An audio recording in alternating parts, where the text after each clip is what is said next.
round of applause for the Envoys, the resident choir, led by Emmanuel D.K. Esan. Thank you very much. And that creates a very, very good path to hear from the minister, at whose invitation we're here this morning. Ladies and gentlemen, please help me make welcome the Honorable Foreign Affairs Minister, Samuel Okujeto Ablakwa. Let's put our hands together for him.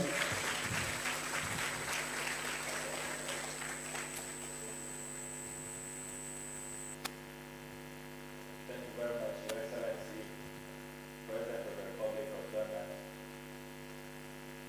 Vice President of the Republic of Ghana, Your Excellency, I acknowledge our distinguished chair, the government chair, Taki Chu, the second.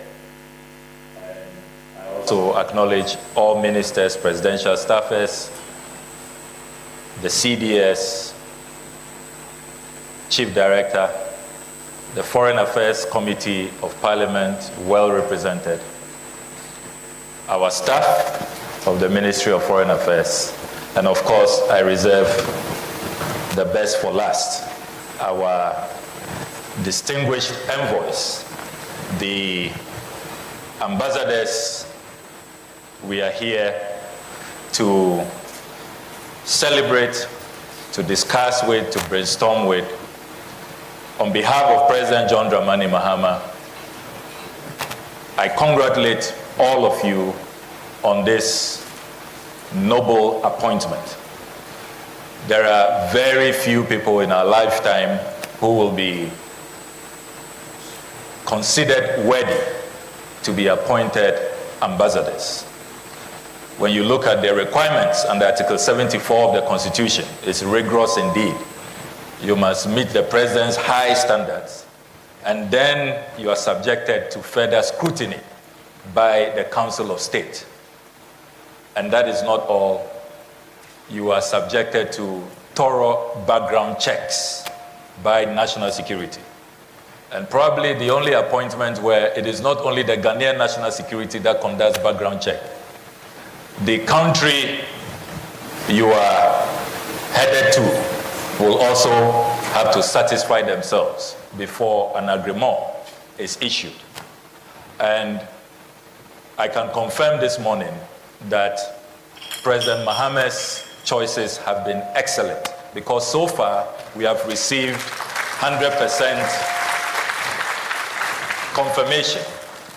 All the agreements that have come in so far, there has been no rejection, which shows that President Mahama selected the best. It was a really thorough process, and we have to commend His Excellency for the choice. So I'll be doing a brief PowerPoint presentation.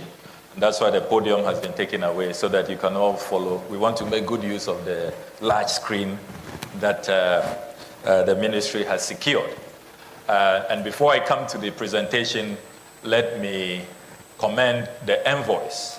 Mr. President says that I should inform you that you all have very excellent voices, and that he enjoyed the rendition. And you saw the government chair speaking to me. He says, I didn't know that you have choristers here in the Foreign Service. And I said, Your Royal Majesty, we have diplomats of multiple talents. And I added that in the recently organized games for the entire civil service of Ghana, and I'm glad the head of civil service is here, Dr. Agredako, the Foreign Affairs Ministry emerged the most decorated. We won virtually all the trophies.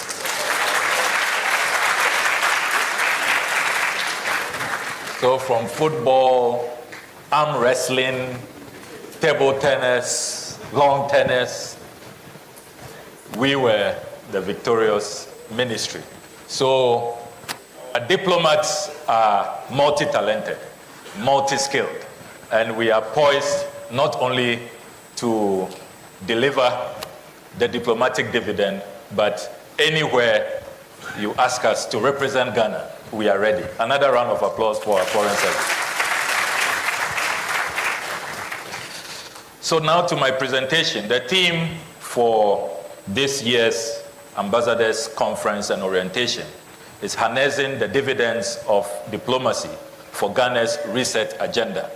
You know that President Mahama won an overwhelming mandate on the back of resetting Ghana. And the president has told us that reset must permeate every department, every sector of public service, all the way to our individual lives, our attitudes. We must reset, and we must meet the high standards that the Ghanaian people expect of us. So over the next 5 days, all our resource persons, beginning from Dr. Ishmael Yamson, who will be speaking after me, they will be focusing on how, after almost 7 decades of nationhood, how do we recalibrate, how do we reconfigure our ways so that we can reset and meet the high standards of the president and the expectations of the Ghanaian people. Now, as envoys, you will be representing His Excellency John Dramani Mahama abroad. He is a man who needs no introduction, but there have been some recent affirmations of who he is, which we must all reflect on, and it has to guide us on the work we are going to pursue abroad. As you do know, the president just returned from Singapore, and after his engagements with his counterpart, the president of Singapore, in that bilateral meeting, which President Taman did not want to end, and the colleagues who were in the meeting, you recall. After the meeting, this is what the president posted on his social media handles. The president wrote, "Ghana's President John Mahama is a man on a mission. He is determined to see his country and its young population succeed.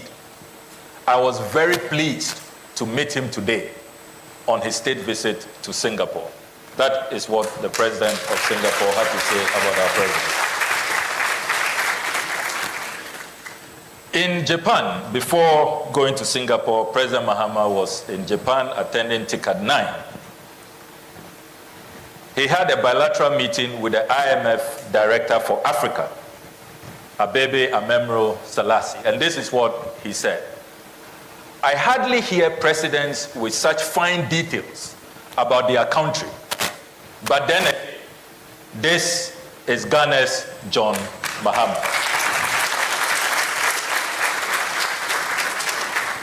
Then there was another bilateral meeting with the UN Secretary General Antonio Guterres.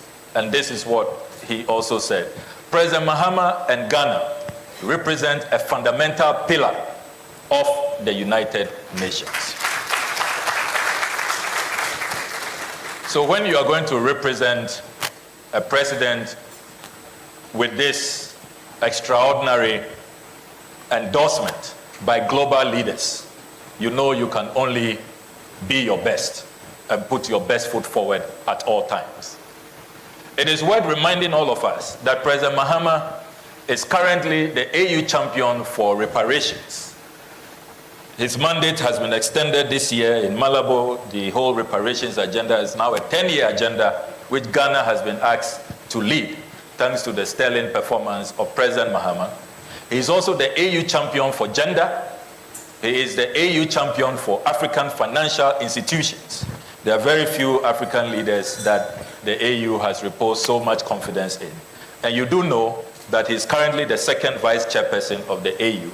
Next year, he will be first vice chairperson. And then, inshallah, 2027, he will be the chairman of the African Union.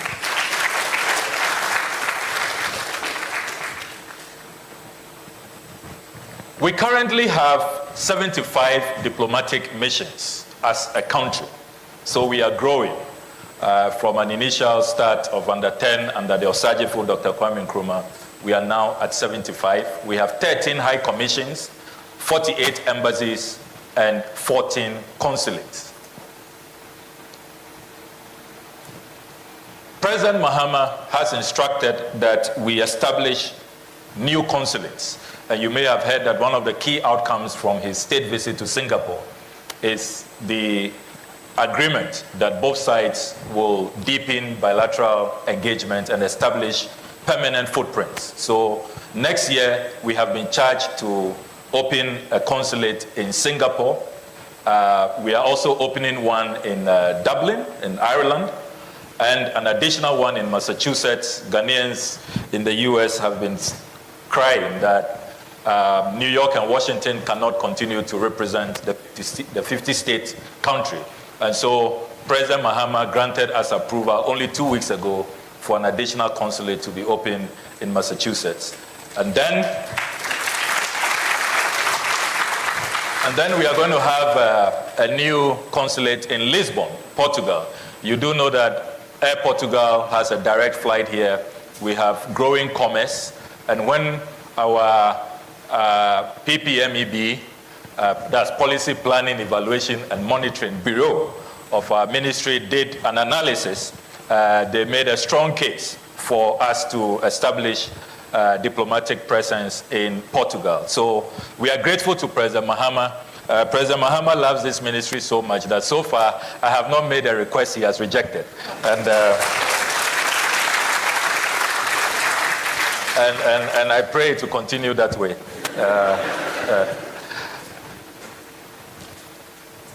The ratio of ambassadors, I know that my colleagues here are always particular about that. They kept reminding me, Honorable Minister, please keep an eye on the ratio. Don't allow your colleagues in the political class to take all the ambassadorial positions. I am delighted to confirm to you that President Mahama has been more particular even before I raised the matter. So we are currently doing 45-55 in favor of non-career ambassadors. And that is very impressive. That is very, very impressive. So 34 non-career ambassadors, 28 career ambassadors. And I asked for a historical analysis to be done. And when you put it in perspective, you see that President Mahama has done very well. Between 1992 and 2000, from our PPMEB and the direct admin, the analysis they have done, we're doing 60-40 in favor of non-career. That must have been under President Rawlings. Then under President Kufuor, we're doing 64-36 in favor of non-career. And then under President Mills, it was 58-42 in favor of non-career. And then under President Akufo-Addo, 52-48%. So you see that President Mahama's 55-45. It's amongst one of the best. President Mahama, President Akufo-Addo have done quite well, making sure that our career diplomats, because that's the dream of all of you, I know. You want to be ambassadors one day. Many of you want to be called Ambassador Techi Mensin or Ambassador Adam or Ambassador Khadija, you know. They are your role models, and you always want to be like them, like Ambassador Ntrakwa. So I know, and we are keeping an eye on that. And President Mahama has even told me that along the line, we'll see, as we are expanding and opening new consulates and embassies, who knows, we may even get to 50-50. He's discussed. So a round of applause to President Mahama. And let me put this in context so that your applause will be louder.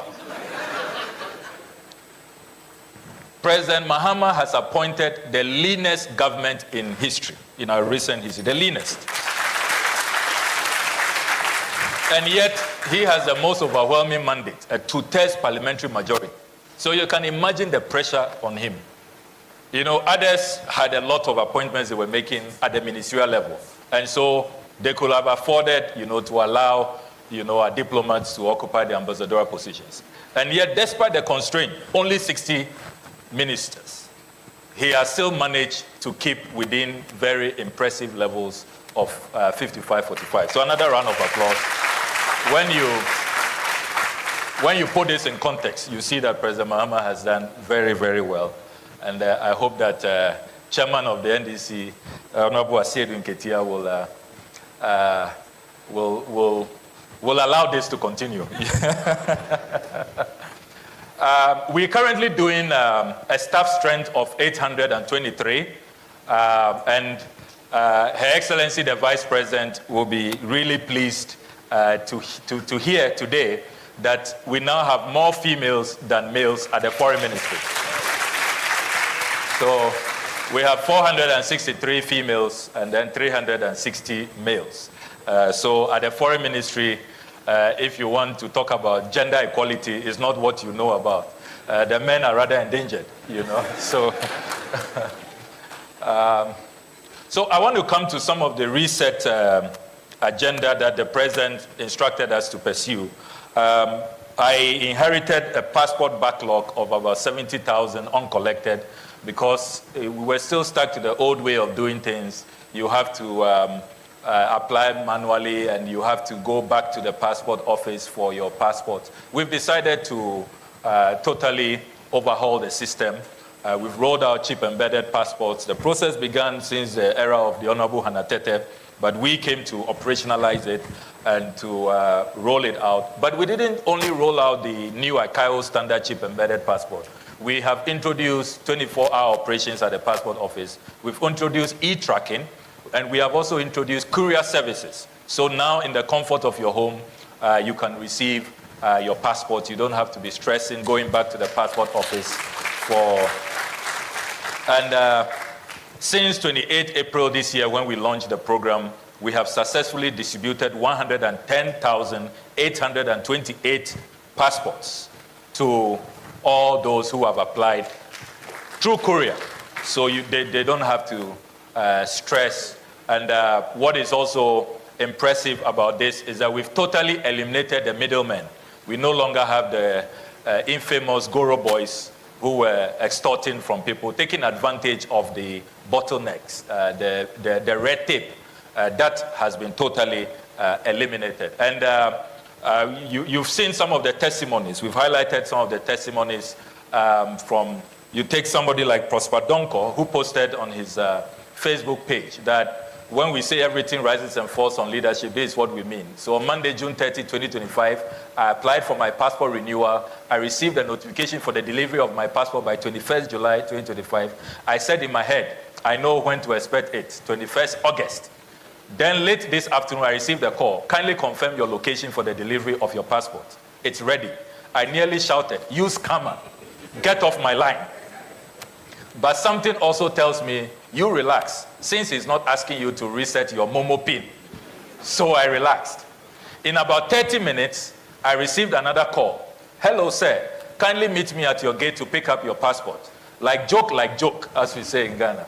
The passport was delivered to me right at the comfort of my home, not in 21 days, but in 3 days after my application. I started shouting, passers-by would think there was something wrong with me. Ghana can work, Ghana is rising. Thank you, Honorable Ablakwa. Thank you, President John Dramani Mahama. Thank you for restoring dignity into leadership in Ghana's politics. Lest I forget, the dignity with which I was even served at the passport office in Ho for the first time. He goes on and on. You can tell he's so excited. John Bosco also had a testimony. Jojo Chate Kwanzaa because of time. But I'm sure you've been seeing a lot of this. And there's feedback we are also receiving after the reforms we did in Washington.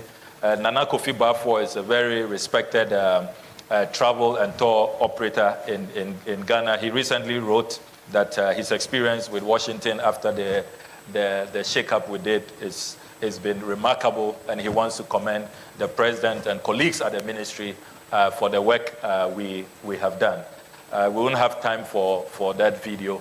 The other reform that we have carried out is Stride. And here we have to really commend President Mahama.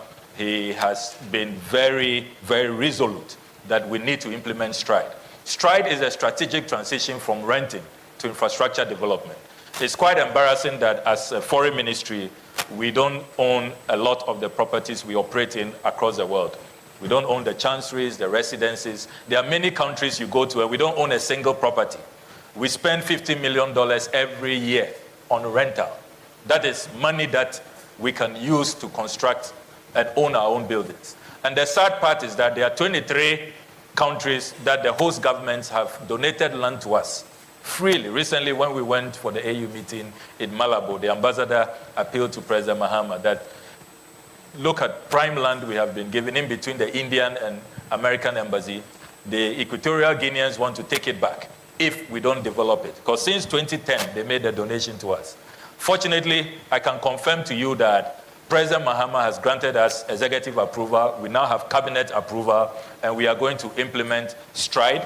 A transaction advisor has been appointed by the finance minister, and the finance ministry is looking at the funding arrangements, and there is full support for us to transition from rental to owning our own properties across the world so we can restore dignity. The other reforms we've carried out on the president's instruction, you know, the president at his investiture said Ghana is open for business again. So now the new policy, you've all received the circular, no visa processing should go beyond 5 days. A decision must be made. If you are issuing, issue within 5 days. If you are not, reject within 5 days. A decision must be made. The president has also instructed that next year we should make sure we introduce e-visas so that we can be modernized. Then I know this will excite our government chair. It's as though the government chair really has been in our management meetings. So we have been worried that for about 2 decades now, some way, somehow, I've been asking how did it happen? But this ministry no longer has a bureau for culture, for linguistics and tourism. I'm delighted to announce to you today, Government Chair, I know you are delighted to hear this news. We have now established a new bureau for culture, linguistics, and tourism. We've brought it back. And beyond culture and tourism, what linguistics will do is that it will also help us to build capacity, multilingual capacity. That is why we are losing out in a lot of international appointments. And recently in Japan, it was quite a struggle. There was only one interpreter. And once that interpreter is with the president, the rest of us had to manage somehow. It wasn't easy. You should see us do a lot of sign language in the process. But the new bureau, Culture, Linguistics, and Tourism Bureau, unfortunately, some countries have already approached us since we established the bureau, support us with capacity building in getting our colleagues to be more multilingual. And we are all going to take advantage of that so that we don't have to resort to sign language when the president is on a state visit. Then on the president's firm instruction, we've also reclaimed our ministry's land. Now all the land around this ministry is back into the ownership of the foreign ministry. We've also stopped the illegal sales of our properties in Nigeria, in Zambia. There was an arrest of the Nigerian suspect, who is Ghanaian. I should be careful so I don't create a diplomatic role. He's Ghanaian who was engaged in an illegal activity in Nigeria. Then we've also made it clear that none of our ministry's properties are up for sale. We've lost quite a number of properties in London, in Australia. We have a new policy that no sale of state assets. You know my position. I'm glad the Honorable Ranking Member is here. Sometimes he nicknames me Minister State Capture. So you can be assured that there will be no state capture at the Foreign Ministry. And then we've also, to strengthen that, we've established an asset register. You all received the circular, and that has been compiled. So now we know what we own everywhere in the world. There's a very sad story. We didn't know about 2 properties we own, very prime properties in Australia. And some officer managed to steal the documents, then quickly retired, resigned from the service, stayed in Australia and just took over those 2 properties. We've lost it. We've tried all kinds of bilateral arrangements. It doesn't look good. The same situation in the UK. So now we have the challenge, we are told, is poor record keeping. Now we've updated our records. We have the assets register, and we do not want those situations to ever recur. We've created a students' desk. Then we've also addressed this issue of vehicle leases. The president was very appalled and instructed that if we would engage in a lease, it should be lease to own, not leases that really does not protect the public purse. On my first meeting with staff here, the junior staff made a passionate appeal that you need staff buses. I'm delighted to inform you that the buses, we've gone through the procurement process and the buses have been ordered. In the next few weeks, you are going to have your buses. We've fully operationalized the Foreign Service Institute, and we've appointed its first governing board. They are here, and I want to commend you for the work that you are doing. This is another area that we have been very, very successful, and we've received tremendous support from President Mahama. The Candidatures Bureau has done a great job. Virtually all the candidates we have put forward for international positions have won. Ambassador Amachum Amwa is now the Commissioner for Health, Humanitarian Affairs, and Social Development at the AU. Honorable Kwame Adem-Senanu also was successfully re-elected, and he's on the AU Advisory Board Against Corruption. Ambassador Jane Gasua Heto also won her election as the AU Commission member on the International Law Council. Dr. Odro Osai was also successfully elected with our full backing and support on the United Nations Committee of Experts on Public Administration. Dr. Delise Memedako also won her election as the first Director General of the African Medicines Agency. And that was a very fierce contest with another distinguished pharmacist from Morocco.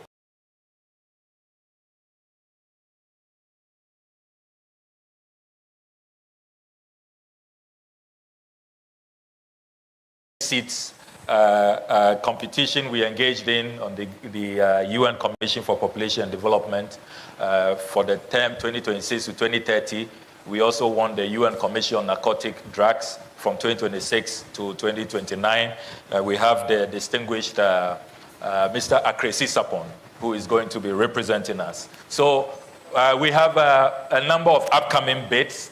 We are quite confident. Ambassador Francis Datikotia, who is serving in The Hague, is running for Director General Organization for Prohibition of Chemical Weapons, OPCW. Elections are scheduled later this month. We hope that he will be successful. Justice Edward Amwako Asante has received our full backing, the President's support for UNHRC Advisory Committee, also slated for later this month. Then Professor Paul Kuruk, that celebrated international jurist, is also receiving our full support for the International Justice for October 2025. Then we have a re-election and quite a number of them. So we really have been very active. The President has charged us that we need to increase our presence in international organizations. If you look at the quotas available to us, we are not doing well at all. We are in a lot of AU, ECOWAS, UN, I mean, much, much smaller countries way ahead of us. And we are being very bullish and rigorous about it. And I'm glad that we are seeing successes in that area. We've had quite a good number of bilateral negotiations that have turned out well. And you do know the biggest one that is really exciting, particularly the sports fraternity, is the visa waiver agreement with Morocco. You no longer require visas you don't have to also go for visa interviews. You just do it online, and it's working so well. The last time we checked, more than 2,000 Ghanaians since we signed this have visited Morocco, and the feedback is very good from the visa waiver process. We've done same with Colombia. You don't need visas to go to Colombia once you have a Ghanaian passport. Same for the Dominican Republic. All categories of passports, diplomatic service, ordinary passports. Sao Tome and Principe, and then visa waiver agreements between Mozambique, all categories of passports. We've done same with Angola as well, which is before cabinet.